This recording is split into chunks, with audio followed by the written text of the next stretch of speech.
Good morning વિદ્યાર્થી મિત્રો, આજનો આપણો વિષય છે ગુજરાતી ધોરણ 8 અને પાઠ 17. વિદ્યાર્થી મિત્રો, પાઠ 17 નો પહેલો ભાગ આપણે આગળ જોઈ ગયા. તો આ પાઠ 17 નો બીજો ભાગ છે સંસ્થાની શ્રીમંતાઈ. વિદ્યાર્થી મિત્રો, પાઠ 1 ની અંદર આપણે લેખિકાનો પરિચય. લેખિકા કોણ હતો? કુંદનિકા કાપડિયા. તેમનો જન્મ ક્યાં થયો હતો? લીંબડી મુકામે. અને હાલ તેઓ ક્યાં વસવાટ કરી રહ્યા છે? તો વલસાડના નંદીગ્રામમાં તેઓ વસવાટ કરી રહ્યા છે. ત્યાર પછી 7 પગલા આકાશમાં તેમની નવલકથા હતી. પરમ સમીપે તેમનો પ્રાર્થના સંગ્રહ હતો અને તેમણે સમાજ સેવામાં પણ પોતાનું બહુમૂલ્ય સ્થાન એમણે મેળવેલું છે. ત્યાર પછી આપણે પાઠ જોયો હતો કે જગમોહનદાસ ખૂબ ધનવાન હતા અને તે સમયના તેઓ રાજા તરીકે ઓળખાતા હતા. પરંતુ તેમને પોતાના જે વેપાર હતો એ વેપારમાં ખૂબ નુકસાન થયું. મોટો ફટકો પડ્યો. એ શાનો વેપાર કરતા હતા? સટ્ટાનો. સટ્ટા છે વિદ્યાર્થી મિત્રો, ભાગ 1 ની અંદર પણ આપણે મેં કહેલું કે સટ્ટો એક જાતનો જુગાર છે. એમને સટ્ટાના વેપારમાં ખૂબ નુકસાન આવ્યું અને કહેવાય છે વિપત્તિ આવે છે ત્યારે એકલી નથી આવતી, તેના લાવા લશ્કરને પણ લઈને આવે છે. તો જગમોહનદાસ સાથે પણ આવું જ કંઈક બન્યું અને એમને એક પછી એક આપત્તિનો સામનો કરવો પડ્યો કે ત્યાં સુધી તે ખૂબ ધનવાન હતા. 60 કરોડનો પોતે દરિયા કિનારે એમણે બંગલો બંધાવ્યો હતો. પણ વિપત્તિ પરિસ્થિતિ એવી બદલાઈ ગઈ કે ઘરની બધી જ કિંમતી વસ્તુઓની સાથે સાથે એમને પોતાનો બંગલો પણ વેચી નાખવો પડ્યો અને એ બંગલાની સાથે સાથે એમને 50 રૂપિયાના ભાડાના મકાનમાં એ રહેવા ચાલ્યા ગયા. જગમોહનદાસ શેઠમાંથી નાના બની ગયા અને દરેકને કંઈક ને કંઈક પરિસ્થિતિનો સામનો કરવો પડ્યો. પેલા જગમોહનદાસને ઘરે મોટી આલેશાન ગાડીઓમાં શેઠિયાઓ મળવા આવતા, પરંતુ જ્યારે એમની પરિસ્થિતિ બદલાઈ ગઈ ત્યારે એમના ઘરે સામાન્ય એવા નાના માણસોની અવરજવર વધી ગઈ. લેખિકા છે એ લેખિકા જગમોહનદાસની જે પુત્રી પ્રીતિ છે એમની મિત્ર હતી. એટલે લેખિકા છે એમને ઓળખતી હતી. એમના ઘરે બહુ આવવા જવાનું નહીં, પરંતુ જ્યારે એમની પરિસ્થિતિ બદલાઈ ગઈ, તે શેઠમાંથી નાના બની ગયા, ત્યારે લેખિકા એમના ઘરે અવારનવાર જતી અને ઘરમાં બાને અને પ્રીતિને ઘરમાં કંઈક ને કંઈક રીતે ઘરકામમાં મદદ કરતી.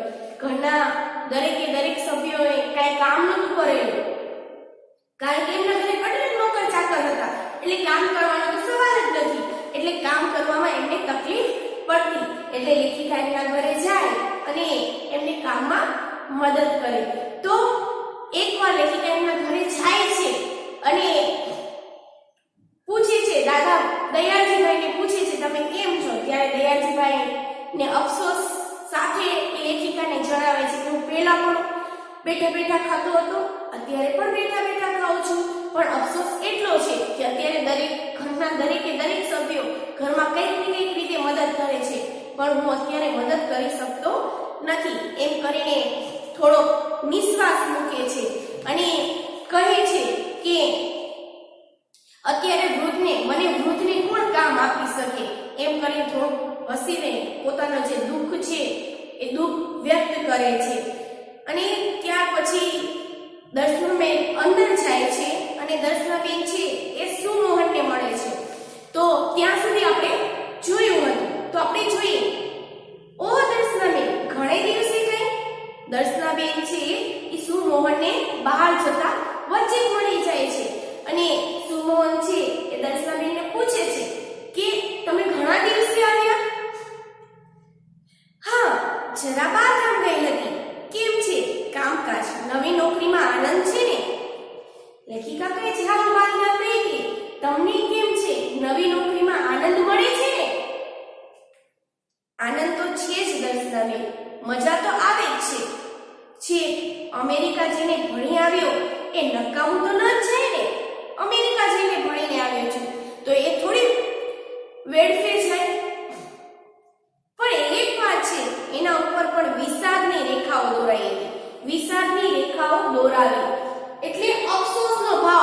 પ્રગટ થવો. વિષાદની રેખાઓ દોરાવી. રૂઢિપ્રયોગ છે. વિષાદની રેખાઓ દોરાવી. અફસોસનો ભાવ પ્રગટ થવો. રૂઢિપ્રયોગ છે વિદ્યાર્થી મિત્રો. વિષાદની રેખાઓ દોરાવી. અફસોસનો ભાવ પ્રગટ થવો. તો એના મુખ પર પણ, એના મોઢા પર પણ અફસોસનો ભાવ પ્રગટ થતો હતો. એક વાતનું મને ખૂબ દુઃખ થાય છે. સુમોહન દર્શનાબેનની કહે છે કે મને નોકરીમાં મજા આવે છે. અમેરિકા જઈને ભણી આવ્યો તો નોકરી કરવાની તો મજા આવવાની જ ને. પરંતુ એને પણ એક અફસોસ થાય છે. વિદ્યાર્થી મિત્રો, ઘરના દરેક સભ્યોને કંઈક ને કંઈક અફસોસ હોય છે કે ઘરમાં કોઈ પણ કંઈક રીતે મદદરૂપ થઈ નથી શકતા. એટલા માટે તો આ જ એ સંસ્કાર છે. આ પ્રીતિ ઉપર મારી બહુ આશા હતી. સુમોહન કહે છે કે મારી નાની બહેન પ્રીતિ છે, એના ઉપર મને ઘણી આશા હતી અને એને ડોક્ટર બનાવી અમેરિકા ભણવા મોકલવાની હતી. કે મારે એને ડોક્ટર બનાવવાની હતી અને ડોક્ટર બનાવીને અમેરિકા ભણવા મોકલવી હતી. તમે તો જાણો છો એ ભણવામાં કેટલી હોશિયાર છે. તમે જાણો છો, દર્શનાબેનને કહે છે કે પ્રીતિ ભણવામાં ઘણી બધી હોશિયાર છે. કેટલી બધી હોશિયાર છે, મારા કરતાં પણ વધારે. મને એમ હતું કે મારી નાનકડી વાલી બહેનને હું ઊંચામાં ઊંચું શક્ય હશે એટલું શિક્ષણ આપીશ. સુમોહન કહે છે કે મને એમ હતું કે મારી નાનકડી વાલી બહેનને ઊંચામાં ઊંચું અને શક્ય બની તેટલું એને શિક્ષણ આપીશ, કેળવણી આપીશ, ભણાવીશ એમ. પણ હવે સ્થિતિ રહી નથી. હવે પરિસ્થિતિ બદલાઈ ગઈ છે. પહેલા અમારી પાસે અઢળક ધન દોલત અને પૈસા હતા, પરંતુ અત્યારે એ પરિસ્થિતિ રહી નથી. હવે અમારે પોતાનું ગુજરાન બધાના દરેક ઘરના દરેક સભ્યો કંઈક મદદ કરીને અમે ચલાવીએ છીએ. એટલે હવે એ પરિસ્થિતિ રહી જ નથી. મને થાય છે હું એનાથી મોટો એટલે મને એ સગવડ મળી ગઈ. સુમોહન અફસોસ કરે છે કે હું એનાથી મોટો, ત્યારે મારી પરિસ્થિતિ સારી હતી એટલે મને સગવડ મળી એટલે હું અમેરિકા જઈને ભણી શક્યો.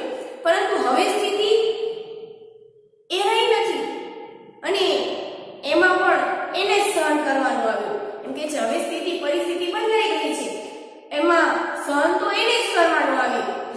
સહન તો સામાન્ય રીતે મોટા કરે.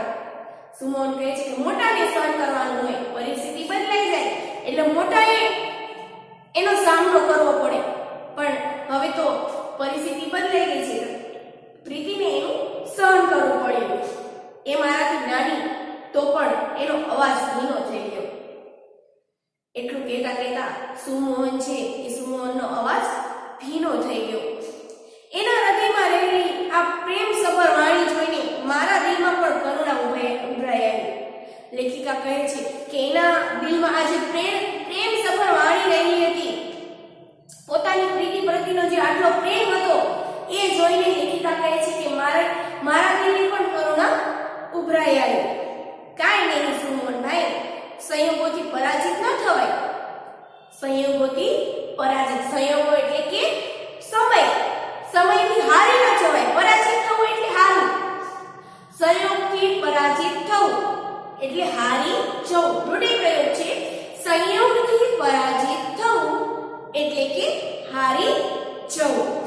તો લેખિકા સુમોહનને આશ્વાસન આપે છે અને કહે છે કે કાંઈ વાંધો નહીં, સમયથી થોડી હારી જવાય અને મુશ્કેલીઓ સામે ઝૂકી જવાની બદલે એને લડત આપે. તેનું નામ જ જીવન.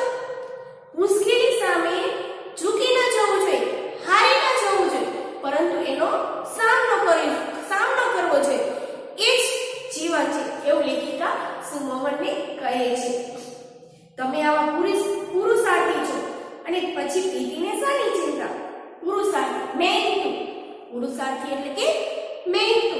તો લેખિકા કહે છે કે તમે તો આટલા બધા પુરુષાર્થી છો, મહેનતુ છો, પછી પ્રીતિને શાની ચિંતા કરવાની આવે? રસોડામાં ભાભી ચોખા વીણતા હતા. મેં કહ્યું, સાચું કહેજો ભાભી, સુખી છો કે કશું દુઃખ થાય છે? લેખિકા છે એ રસોડામાં ભાભી જ્યારે ચોખા વીણતા હતા તો સુમોહન સાથે આ વાતો કરે છે અને વાતો કરતા એ ભાભીને પૂછે છે કે ભાભી સાચું કીધું, જ્યારે તમારી આ પરિસ્થિતિ બદલાઈ ગઈ છે ત્યારે આ પરિસ્થિતિમાં તમે સુખી છો કે તમને કાઈ વાતનું દુઃખ છે એ સાચે સાચું કહેજો. તપસ્વીની ઉમાના જેવો સુભંગ સ્મિત કરી ઉત્પલા ભાભી બોલ્યા, અરે બહેન, તમે પણ શું એમ માનો છો? ઉત્પલા ભાભી કહે છે, તમે પણ શું એમ માનો છો કે બંગલો ને મોટર ગાડી જ માણસને સુખ આપે? બંગલો અને મોટર ગાડી માણસને સુખ આપે? અરે આ કામ કરવામાં જેટલી મજા પડે છે, સાંજના એ નોકરી પરથી થાકીને આવે, અમે જમી લઈએ છીએ, પછી રાત બે ઘડી વાતો કરતા જે ક્ષીણો આનંદ મળે છે એ પેલા પાર્ટી ને ક્લબ કે મિજલસોમાં ક્યારેય ન મળે. કે ઉત્પલા ભાભી કહે છે કે ધન દોલતમાં સુખ નથી, મોટી મોટર ગાડી કે બંગલામાં સુખ નથી, અને પાર્ટી અને ક્લબમાં સુખ નથી, પરંતુ સાચું સુખ તો અત્યારે છે કે આખો દિવસ કામ કરીએ, સાંજે થોડા થાકી જઈએ અને બધા સૌ સાથે મળીને જમીએ, એમાં જ આનંદ છે. એ ધન દોલતમાં આનંદ નથી, એવું ભાભી છે એ લેખિકાને કહે છે. પણ એક રંજ તો મનમાં રહે છે. રંજ એટલે ગમ. રંજ એટલે ગમ.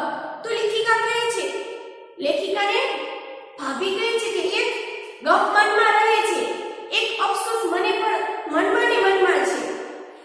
આજ સુધી ઘર કામ કર્યું નથી. આજ સુધી મેં કોઈ પણ ઘર કામ કર્યું નહોતું. શા માટે? કારણ કે એમના ઘરે અઢળક નોકર ચાકર હતા, એટલા માટે કામ કરવાનો તો કઈ સવાલ જ નથી. એટલા માટે ભાભી કહે છે કે આજ સુધી મેં કઈ કામ જ નથી કર્યું, એટલે બરાબર ફાવટ નથી, કામ કરવામાં ઝડપ નથી. ફાવટ નથી એટલે કે કામ કરવામાં ઝડપ નથી, ઝડપથી કામ નથી પતતું.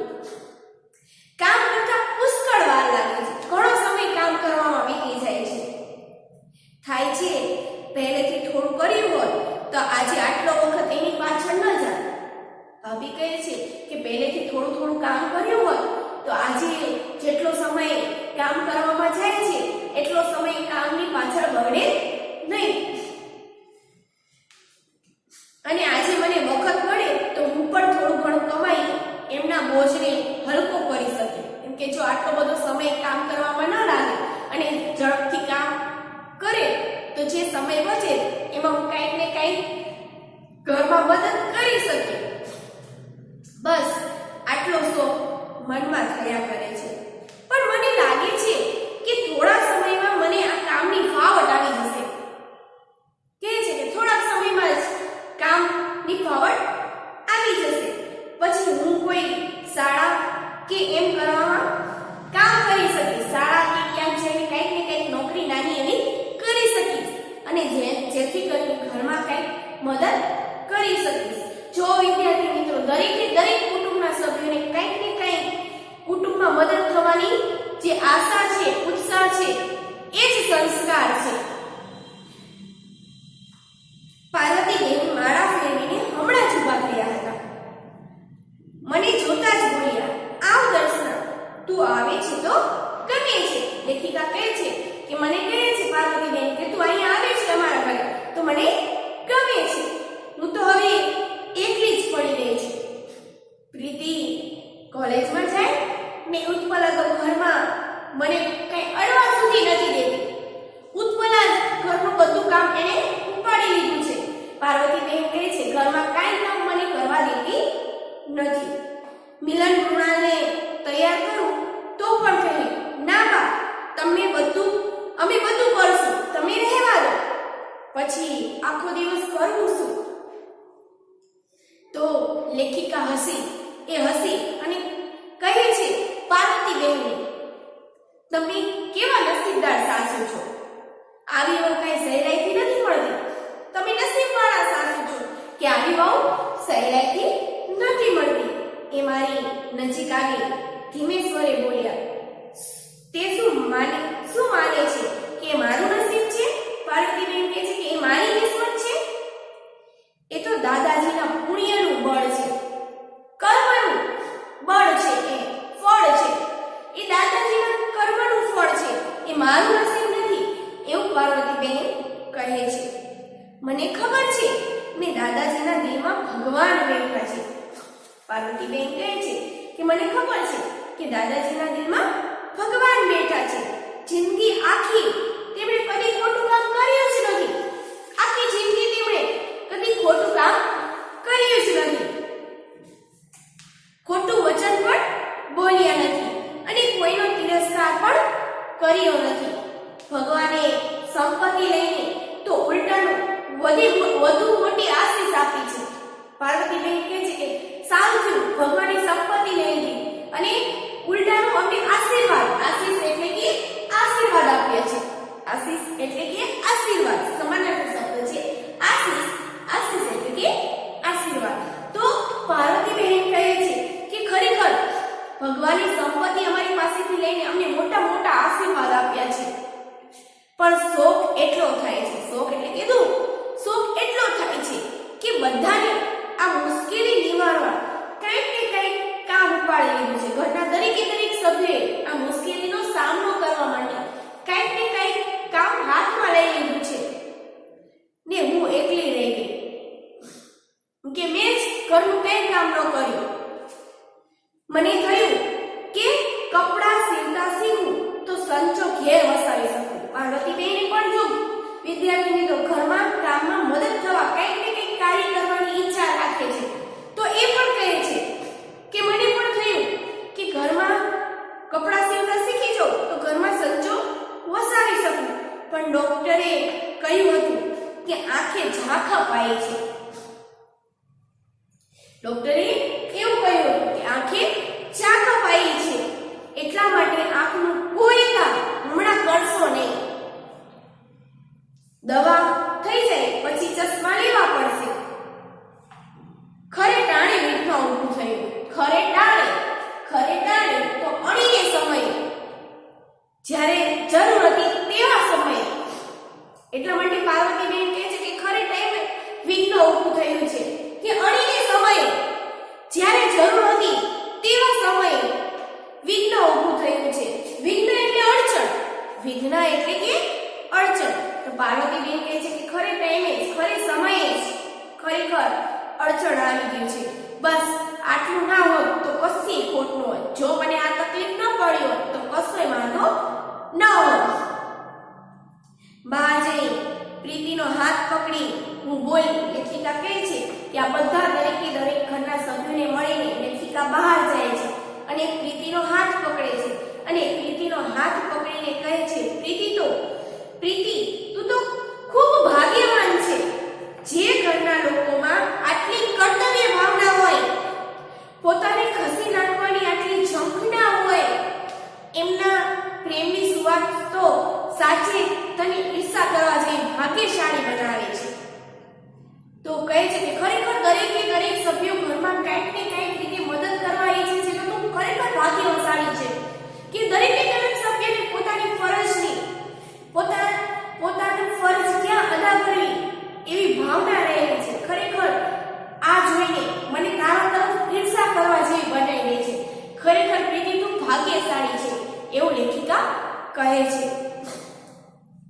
ત્યારે પ્રીતિ મારી સામે આનંદથી જોઈને પ્રીતિ બોલી, કર્તવ્ય ભાવના? હું તો એને શ્રીમંતાઈ કહું છું. શ્રીમંતાઈ એટલે પૈસાદાર, મોટાઈ. શ્રીમંતાઈ એટલે મોટાઈ. તો લેખિકા ને પ્રીતિ કહે છે કે આ કર્તવ્ય ભાવના નથી કહેતી, આને તો હું મોટાઈ કહું છું. પેલી શ્રીમંતાઈ તો વસ્તુનો આડંબર હતી. આડંબર એટલે કે દમ. આડંબર એટલે કે દમ. તો કહે છે કે પેલી શ્રીમંતાઈ છે એ વસ્તુનો આડંબર હતો, દંભ હતો, ઘમંડ હતો વસ્તુનો કે પૈસા છે અમારી પાસે. પણ આ શ્રીમંતાઈ છે એ વસ્તુનો, બહારની ચીજ નથી. સાચી શ્રીમંતાઈ તો એ સૌના દિલમાં વસી છે. મોટાઈ છે, સાચી શ્રીમંતાઈ છે, સંસ્કાર છે, એ સૌના દિલમાં વસેલા છે. સંસ્કારની શ્રીમંતાઈ એમ ન હોત તો આર્થિક દ્રષ્ટિએ આટલા મોટા પતન પછી પણ અમે સી રીતે અમારા ઘરની સંવાદિતા એટલે સહમતિ, સંવાદિતા એટલે કે સહમતિ, અમારા ઘરની સંવાદિતા, એ જ આનંદ, એ જ જાળવી શક્યા હોય. પેલી શ્રીમંતાઈ એ વસ્તુનો આડંબર હતો, દંભ હતો, પણ આ તો સંસ્કારની શ્રીમંતાઈ છે. જો આ સંસ્કાર જ અમારા દરેકે દરેક સભ્યમાં ન હોય તો આટલી બધી પરિસ્થિતિ બદલાયા પછી, આટલું બધું નુકસાન આવ્યા પછી પણ અમે અમારા ઘરને આવી રીતે સાચવી ન શકે એવું પ્રીતિ કહે છે. અને હર્ષથી મેં પ્રીતિનો હાથ લેખિકા કહે છે કે દબાવ્યો અને ઘણા મોટા ઘરની સ્વામીની એટલે માલિક તો એ લેખિકા કહે છે તું ઘણા મોટા ઘરની સ્વામીની બની છું તો માલિકા બની છું. તો અહીંયા જગમોહનદાસ કઈ રીતે મોટા શેઠ, મોટા શ્રીમંત, રાજા તરીકે ઓળખાતા અને કઈ રીતે તેમના ઘરની પરિસ્થિતિ બદલાઈ ગઈ અને પરિસ્થિતિ બદલાયા પછી ઘરના જે દરેકે દરેક સભ્યો છે એ કંઈક ને કંઈક રીતે કુટુંબમાં કોઈ ને કોઈ રીતે મદદરૂપ થવાની આશા રાખે છે, ઈચ્છા રાખે છે. અને જો મદદરૂપ નથી થઈ શકતા તો પણ તે એમને એનો અફસોસ છે. એ સરસ મજાનું અહીંયા સંસ્કારની જે શ્રીમંતાઈ છે, ખરેખર વિદ્યાર્થી મિત્રો અહીંયા આપણને સરસ મજાનું ઉદાહરણ પૂરું પાડ્યું છે. ત્યાર પછી પાના નંબર 45 અભ્યાસ પરનો પ્રશ્ન વિકલ્પો છે. જગમોહનદાસ એમના વર્તુળમાં રાજા નામથી ઓળખાતા. શા માટે? કારણ કે તેઓ શ્રીમંત હતા. ત્યાર પછી જગમોહનદાસ બંગલો વેચી લાકડાના મકાનમાં રહેવા ગયા. કારણ કે તો તેમને સટ્ટામાં ફટકો પડતા નુકસાન થયું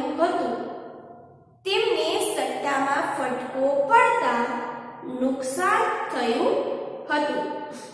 ત્યાર પછી ભગવાને સંપત્તિ લઈ લીધી ત્યારે પાર્વતી બહેન શું માને છે? ભગવાને સંપત્તિ લઈ લીધી ત્યારે પાર્વતી બહેન શું માને છે? તો એ ભગવાનના આશીષ માને છે. ભગવાનની આશીષ માને છે. ત્યાર પછી જગમોહનદાસ સાનો પાર્વતી બહેન પુણ્ય વહુને કોના પુણ્યનું બળ ગણાવે છે? કોના? તો દાદાજીના. ત્યાર પછી બીજો પ્રશ્ન છે, નીચેના પ્રશ્નનો ઉત્તર આપો. એમાં જગમોહનદાસ સાનો વેપાર કરતા હતા? એકવાર એમને માથે કેવું સંકટ આવી પડ્યું? આ બે પ્રશ્ન છે. પ્રશ્ન 2 નો પહેલો અને બીજો વિદ્યાર્થી મિત્રો આપણે ભાગ 1 ની અંદર એચ ડબલિંગમાં આપેલો, તો પણ આપણે એકવાર જોઈ લઈએ કે જગમોહનદાસ સટ્ટાનો વેપાર કરતા હતા અને એકવાર તેમને સટ્ટાના વેપારમાં ખૂબ મોટું નુકસાન આવ્યું. એટલું મોટું નુકસાન આવ્યું કે એમને ઘરની બધી જ કિંમતી ચીજ વસ્તુઓ વેચી નાખવી પડેલી અને ત્યાં સુધી તેમનો 60 લાખ રૂપિયાના ખર્ચે બનાવેલા દરિયા કિનારેનો જે આનંદ મહેલ છે એ પણ વેચી નાખવો પડ્યો હતો. અને જગમોહનદાસને પોતે 50 રૂપિયાના ભાડાના મકાનમાં રહેવા ચાલ્યા જવું પડ્યું હતું. ત્યાર પછી બીજો પ્રશ્ન, જગમોહનદાસે લેખિકાની હાજરીમાં નિશ્વાસ કેમ નાખ્યો? તેમને કઈ વાત મનોમન ખૂંચતી હતી? તો જગમોહનદાસે લેખિકાની હાજરીમાં નિશ્વાસ મૂક્યો. કયો નિશ્વાસ મૂક્યો? કે તે પહેલા પણ બેઠા બેઠા ખાતા હતા અને અત્યારે પણ બેઠા બેઠા ખાય છે. તેમને કઈ વાત મનમાં ખૂંચતી હતી? તો તેમને તે વાત મનમાં ખૂંચતી હતી કે તે પહેલા પણ બેઠા બેઠા ખાતા હતા, અત્યારે પણ બેઠા બેઠા ખાય છે. પહેલા પરિસ્થિતિ અલગ હતી. પહેલા તે ખૂબ ધનવાન હતા, ખૂબ પૈસાવાળા હતા, અઢળક સંપત્તિ હતી, પરંતુ અત્યારે સ્થિતિ બદલાઈ ગઈ હતી. અત્યારે ઘરના દરેકે દરેક સભ્ય કંઈક ને કંઈક ઘરમાં મદદરૂપ થાય છે, પરંતુ અત્યારે જે જગમોહનદાસ છે એ પોતે બેઠા બેઠા ખાય છે, એમને અફસોસ હતો.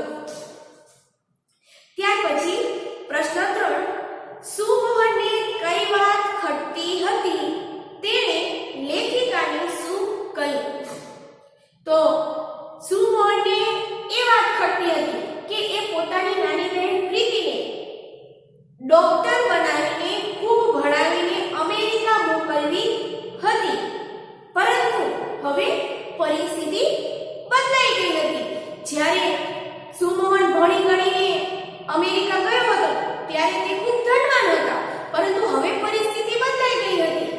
એટલા માટે સુમોહને પ્રીતિને ભણાવીને ડોક્ટર બનાવીને અમેરિકા મોકલવી હતી. એમ તે લેખિકાને કહે છે કે પરંતુ હવે પરિસ્થિતિ બદલાઈ ગઈ છે, પહેલા જેવી પરિસ્થિતિ રહી નથી અને એમાંય સહન તો પ્રીતિને જ કરવાનું આવે. સુમોહન કહે છે ખરેખર તો મોટાને સહન કરવાનું આવે, પરંતુ અત્યારે પરિસ્થિતિ બદલાવાને લીધે અત્યારે પ્રીતિને સહન કરવું પડે છે. એ વાતનો મને ખૂબ અફસોસ છે કે હું એને ભણાઈ ગણાઈને અમેરિકા મોકલી શકતો નથી, એવું તે લેખિકાને કહે છે. ત્યાર પછી પ્રશ્ન 4, ઉત્પલા ભાભી સુખની સી વ્યાખ્યા આપે છે? ઉત્પલા ભાભી સુખની સી વ્યાખ્યા આપે છે? તો જ્યારે લેખિકા ઉત્પલા ભાભીને પૂછે છે કે તમને કશો વાતની ખોટ છે, કશો વાતનું દુઃખ છે, ત્યારે ઉત્પલા ભાભી સુખની વ્યાખ્યા આપતા કહે છે કે જે સુખ અત્યારે જે પરિસ્થિતિ બદલાઈ ગઈ છે, જે સુખ ઘરના કામકાજ કરવામાં હતી છે, ઘરનું જે કામકાજ કરું છું એમાં જે સુખ મળે છે એ પેલી ધન દોલત અને મોટર ગાડી કે બંગલામાં નહોતું મળતું. રાત્રિના જે પાર્ટી ક્લબો અને બિઝનેસોમાં જે સુખ નથી મળતું તે સુખ અત્યારે મળે છે. તે સુમોહન સવારે સાંજે નોકરીએથી ઘરે આવે, અમે સાથે મળીને બંને જણા જમી અને રાત્રે ઘડી બે ઘડી વાતો કરી અને સૂઈ જઈ અને ઘરનું જે દરેક ઘરનું જે કામ કરી ઘરના કામ કરવાનું જે સુખ મળે છે એ મોટર ગાડી અને બંગલામાં સુખ મળતું ન હતું. આવી રીતે ઉત્પલા ભાભી છે એ સુખની વ્યાખ્યા આપે છે. ત્યાર પછી પ્રશ્ન 5, પોતાને મળેલી ગુણિયલ વહુને પાર્વતીબેન કોના પુણ્યનું બળ ગણાવે છે? તો જ્યારે લેખિકા કહે છે પાર્વતીબેનને કે ખરેખર તમે ભાગ્યશાળી સાસુ છો કે આવી વહુ તમને મળે ક્યાંથી, ત્યારે પાર્વતીબેન જે પોતાની ગુણિયલ વહુ જે મળી છે એને પોતાને ભાગ્યશાળી નથી ગણતા, પરંતુ એક દાદાજીના પુણ્યનું બળ ગણાવે છે. કોના પુણ્યનું બળ ગણાવે છે? દાદાજીના. કે દાદાજીએ ક્યારે કોઈનું ખોટું નથી કર્યું, એ તે ભગવાનના વ્યક્તિ છે. ખરેખર તો મને જે આ ઉત્પલા જેવી વહુ મળી છે, ગુણિયલ વહુ મળી છે, એ દાદાજીના પુણ્યનું બળ જ છે. ત્યાર પછી 6થો પ્રશ્ન, લેખિકા જેને કર્તવ્ય ભાવના કહે છે એ પ્રીતિને મન શું છે, શા માટે? લેખિકા જેને કર્તવ્ય ભાવના કહે છે એને પ્રીતિ શ્રીમંતાઈ કહે છે. શા માટે શ્રીમંતાઈ કહે છે? ત્યારે શા માટે પ્રીતિને શ્રીમંતાઈ કહે છે? તો પહેલી જે શ્રીમંતાઈ હતી એ વસ્તુનો આડંબર હતો, દમ હતો, પરંતુ આ જે શ્રીમંતાઈ છે એ ખરેખર સંસ્કારની શ્રીમંતાઈ છે. દરેકે દરેક સભ્ય પોતાની કર્તવ્ય ભાવના ઈમાનદારીથી નિભાવે છે તે માટે. ત્યાર પછી સ્વાધ્યાય પ્રશ્ન 1, નીચેના પ્રશ્નના ઉત્તર લખો. વિપત્તિ આવે છે ત્યારે એકલી નથી આવતી, સાથે એના લાવા લશ્કરને લાવે છે, તેવું લેખિકા કોના સંદર્ભે કહે છે? શા માટે? તો વિપત્તિ આવે છે ત્યારે એકલી નથી આવતી, સાથે એના લાવા લશ્કરને લઈને આવે છે, એવું લેખિકા જગમોહન દાસના સંદર્ભમાં કહે છે. શા માટે? કારણ કે જગમોહન દાસને સટ્ટાના વેપારમાં ખૂબ મોટું નુકસાન થયું અને એ નુકસાનમાં એમને એક પછી એક ઘણા ફટકાઓ લાગ્યા અને તેમને પોતાની બધી જ સંપત્તિ પાણીના ડેલાની માફક ખોઈ બેઠા. એટલા માટે લેખિકા જગમોહન દાસના સંદર્ભમાં આવું કહે છે. આ કુટુંબ કથાના પાત્રોની વિશેષતા તમારા શબ્દોમાં લખો. આ કુટુંબ કથાના પાત્રોની વિશેષતા તમારા શબ્દમાં લખો. તો વિદ્યાર્થી મિત્રો, આ કુટુંબ કથા છે એ કુટુંબ કથામાં કેટલા પાત્રો? તો જગમોહન દાસ સટ્ટાનો વેપાર કરતા હતા, એમને ખૂબ મોટું નુકસાન નુકસાન થયું હતું. તે સમયના રાજા તરીકે ઓળખાતા હતા. તેમણે 60 કરોડના ખર્ચે દરિયા કિનારે ખૂબ મોટો આલીશાન આનંદ મહેલ બનાવ્યો હતો અને તેમને સત્તાના વેપારમાં ખૂબ નુકસાન થયું અને તેમણે બધા પોતાની જે સંપત્તિ છે એ ખોઈ બેઠા અને ત્યાર પછી જે ઘરની પરિસ્થિતિ બદલાઈ ગઈ ત્યારે એ ઘરમાં કઈ મદદ કરી શકતા નથી. તેમને તે વાતનો ઘણો અફસોસ છે. ત્યાર પછી સુમોહન છે એને પણ પોતે ભણી ગણીને અમેરિકાથી આવ્યો છે એટલા માટે એ નોકરીએ લાગી જાય છે, પરંતુ એને પણ એક વાતનો અફસોસ છે કે એ પોતાની બહેન પ્રીતિને આગળ ભણાવી શકતો નથી અને ડોક્ટર બનાવીને અમેરિકા મોકલી શકતો નથી. તે વાતનો એને અફસોસ છે. ત્યાર પછી ઉત્પલા ભાભી છે એ ઘરના કામમાં જ પોતાનું સુખ માને છે એવું લેખિકાને કહે છે. એ કહે છે કે ઘરના કામમાં જે મને સુખ મળે છે એ પોતે મોટર ગાડીમાં ફરવાથી, મોટા આલીશાન બંગલામાં રહેવાથી કે અઢળક નોકર ચાકરના હોવાથી મને સુખ નથી મળતું. જે રાત્રે પાર્ટી અને ક્લબમાં જવાથી મને જે સુખ નહોતું મળતું એ સુખ મને અત્યારે ઘરના કામમાં મળે છે અને આખો દિવસ કામ કરી અને રાત્રે 2 ઘડી સુમોહન સાથે વાતો કરી રાત્રે બંને સાથે જમીને જે આનંદ મળે છે એ તે પહેલા મળતો નથી. ત્યાર પછી પાર્વતીબેન પણ એમને પણ ઘરમાં મદદ નથી થઈ શકતા એનો અફસોસ થાય છે અને એ પણ પ્રીતિને જણાવે છે અને પ્રીતિ પણ એ દરેક સભ્યોની કર્તવ્ય ભાવના અને નિષ્ઠા જે ભાવના છે એને સમજીને એ સંસ્કારની શ્રીમંતાઈ દરેક સભ્યોમાં વસેલી છે એવું પ્રીતિને કહે છે. તો વિદ્યાર્થી મિત્રો, તમારે આ કથાના પાત્રોની વિશેષતા તમારા શબ્દોમાં લખવાની છે. એટલે કે જગમોહનદાસ, ઉત્પલા ભાભી, સુમોહન, પ્રીતિ અને તૈયારજીભાઈ આટલા વિશે તમારે આમાં પાત્રો લખવાના છે. ત્યાર પછી પોતાના પરિવાર થાય છે એવું પ્રીતિ માને છે. શા માટે? કે પોતાના પરિવાર સાથે સંસ્કારની શ્રીમંતાઈ છે એવું પ્રીતિ માને છે. શા માટે? કારણ કે ઘરના દરેક સભ્યોએ જ્યારે ઘરની પરિસ્થિતિ બદલાઈ ગઈ ત્યારે ઘરના દરેક સભ્યોએ ઘરમાં કાંઈ ને કાંઈ રીતે આર્થિક રીતે મદદ કરવા પોતાના હાથ ઉપર કાંઈ ને કાંઈ કામ ઉપાડી લીધું છે અને જે પરિસ્થિતિ બદલાઈ ગઈ છે એ જ પરિસ્થિતિમાં બદલાયેલી પરિસ્થિતિમાં ઘરના દરેક સુખી છે. એટલા માટે પ્રીતિ સંસ્કારની શ્રીમંતાઈ માને છે. આ કુટુંબ કથાનું દરેક પાત્ર અન્યના સુખનો જ વિચાર કરે છે. આવી કોઈ ઘટના કે પ્રસંગના સાક્ષી બન્યા હોય કે તમારા શબ્દોમાં લખો.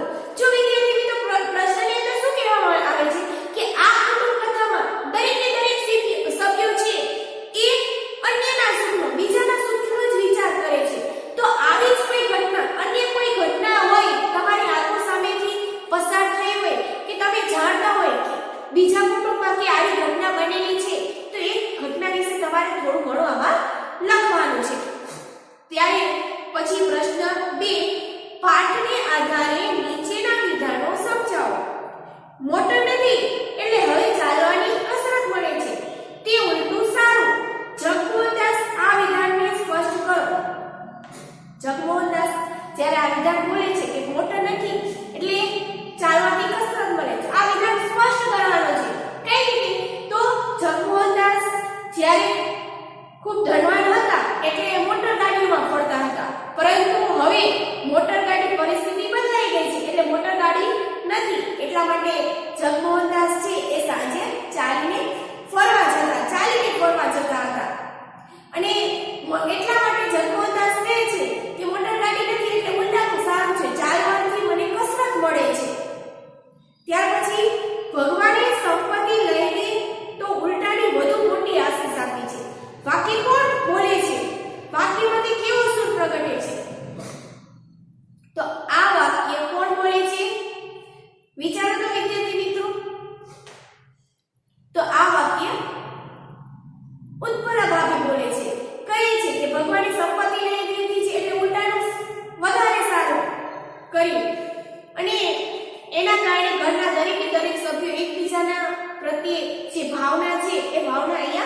સ્પષ્ટ થાય છે.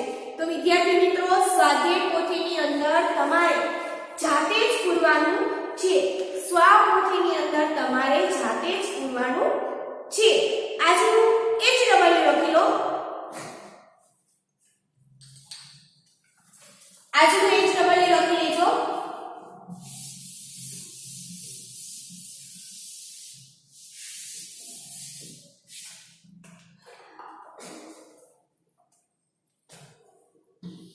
પાઠ્યપુસ્તક પાના નંબર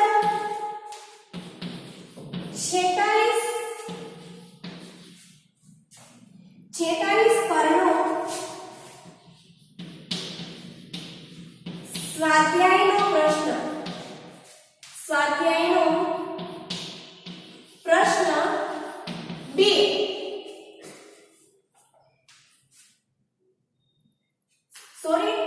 સ્વાધ્યાયનો પ્રશ્ન 1 અને 2 લખી તૈયાર કરો.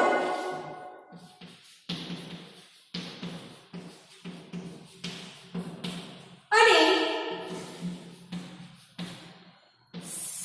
સ્વપોથીમાં પાઠ પૂરો. લેસન બીજી વાર જોઈ લેજો. પાઠ્યપુસ્તક પાના નંબર 46 પરનો સ્વાધ્યાયનો પ્રશ્ન. પાઠ્યપુસ્તક પાના નંબર 46 પરનો સ્વાધ્યાયનો પ્રશ્ન 1 અને 2 લખીને તૈયાર કરવાનો છે. અને વિદ્યાર્થી મિત્રો, સ્વપોથીમાં પણ આ પાઠ પૂરજો.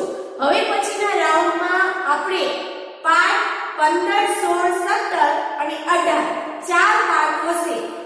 ફરીવાર 15, 16, 17 અને 18 આ ચાર પાઠ હવે પછીનો જે રાઉન્ડમાં આપણું પેપર હશે ત્યારે આ ચાર પાઠમાંથી પૂછાશે. એટલે સ્વપોથી પણ સાથે